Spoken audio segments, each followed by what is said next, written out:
അപ്പോൾ അങ്ങനെ ഞങ്ങൾ മെഡിക്കൽ കോളേജ് അത്താണി മെഡിക്കൽ കോളേജ് ഹോസ്പിറ്റലാണ്, തൃശ്ശൂർ മുളകുന്നത്താവ് എന്നൊക്കെ പറയും.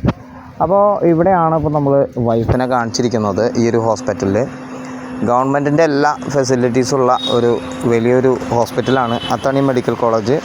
അപ്പോൾ നമുക്കിവിടെ എല്ലാ കാര്യങ്ങൾക്കും സൗജന്യമായിട്ടുള്ള ട്രീറ്റ്മെൻറ്റുകൾ ലഭിക്കുമെന്ന് പറഞ്ഞുകൊണ്ട് തന്നെയാണ് ഇവിടെ വന്നിരിക്കുന്നത്. അപ്പോൾ കാലത്ത് വൈഫിന് ഇവിടെ കുറച്ച് പ്രഷർ കൂടുതലായതുകൊണ്ട് ഞങ്ങളിവിടെ അഡ്മിറ്റായി.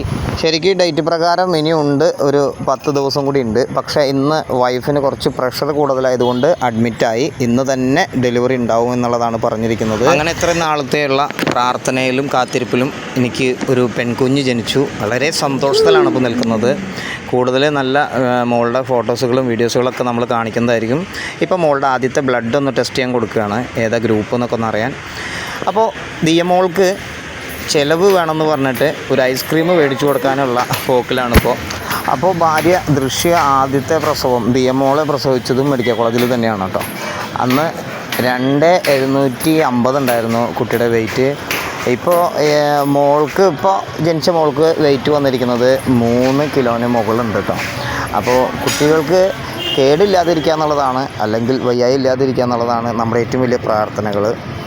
അതുപോലെ തന്നെ പരമാവധി അമ്മമാർക്കും കുട്ടികളുടെ അമ്മമാരും എത്രയും പെട്ടെന്ന് തന്നെ ഹോസ്പിറ്റലിൽ നിന്നും ഡിസ്ചാർജ് ആയി വീട്ടിലേക്ക് പോകണമേ, സുഖം പ്രാപിച്ച് എന്നുള്ള പ്രാർത്ഥനകളാണ് ഇപ്പോൾ.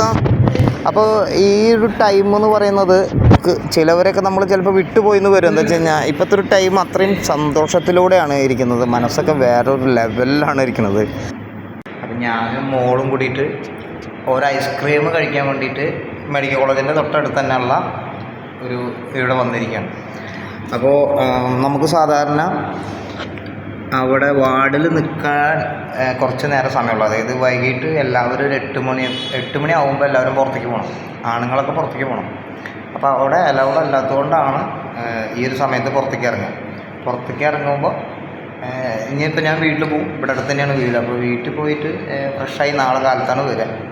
അപ്പോൾ പോകുമ്പോൾ ഇപ്പോൾ സമയം 8 മണിയായി. പുറത്തേക്ക് ഇറങ്ങിയപ്പോൾ മോള് പറഞ്ഞൊരു ഐസ്ക്രീം വേണം. അപ്പോൾ ഇവിടെ അടുത്ത് തന്നെ ഒരു ഐസ്ക്രീം മേടിച്ച് കൊടുക്കണം. കാരണം കുറച്ച് ദിവസമായിട്ട് കൂളായിട്ടുള്ള സാധനങ്ങളൊന്നും മേടിച്ച് കൊടുത്തിട്ടില്ല ഹോസ്പിറ്റലിലായതുകൊണ്ട്. അവൾക്കൊരാഗ്രഹം അത് വേണമെന്ന് പറഞ്ഞപ്പോൾ ജസ്റ്റ് മേടിച്ച് കൊടുത്തെന്ന് മാത്രം. അപ്പോൾ ഞങ്ങൾ ശരിക്കും ആദ്യമായിട്ടാണ് അമ്മയില്ലാണ്ട്, അതായത് ഇവളുടെ അമ്മയില്ലാതെ ദൃശ്യമില്ലാതെ ഞങ്ങൾ ആദ്യമായിട്ടാണ് തനിച്ച് വന്ന് കഴിക്കുന്നത്. ഇനി ഞങ്ങൾ ഡിസ്ചാർജ് കഴിഞ്ഞിട്ട് നമ്മൾ ഒരുമിച്ച് വന്നിട്ട് കഴിക്കുന്നത് ഷേക്ക് ഐസ്ക്രീമൊക്കെ ഞങ്ങൾ മേടിച്ചു കൊടുക്കും ഇല്ലേ? എന്തൊക്കെയാണ് മേടിച്ചു കൊടുക്കുക? നമുക്ക് ഇഷ്ടമുള്ള സാധനം എല്ലാം മേടിച്ചു കൊടുക്കും. ഉണ്ണിമാവിക്കോ? ഉണ്ണിക്ക് ഇഷ്ടമുള്ള എല്ലാ സാധനവും മേടിച്ചു കൊടുക്കും. ഇപ്പൊ തണുത്തതൊന്നും കൊടുക്കാൻ പാടില്ലല്ലോ നമുക്ക്. തണുത്തതൊന്നും കൊടുക്കാൻ പാടില്ല, പാല് മാത്രം കുടിക്കാൻ പാടില്ല. ഇപ്പൊ ഉണ്ണി പാല് മാത്രല്ലേ നമ്മുടെ കുടിക്കണുള്ളൂ. നന്നായി കുടിക്കണില്ലേ പാലൊക്കെ? ഓക്കെ അല്ലേ? നന്നായി നോക്കണില്ലേ? അച്ഛൻ പാടില്ലാത്ത സമയത്തൊക്കെ നന്നായി നോക്കണില്ലേ? ഓക്കെ, നന്നായി നോക്കും. അപ്പോൾ മോള് ഉണ്ണിമാവേനെ നന്നായി നോക്കുന്നുണ്ടെന്നുള്ളതാണ് പറയുന്നത്. എന്തായാലും ഉണ്ണിമാവ ആയിട്ടുള്ള നല്ല നല്ല വീഡിയോകൾ ഇനിയും വരും.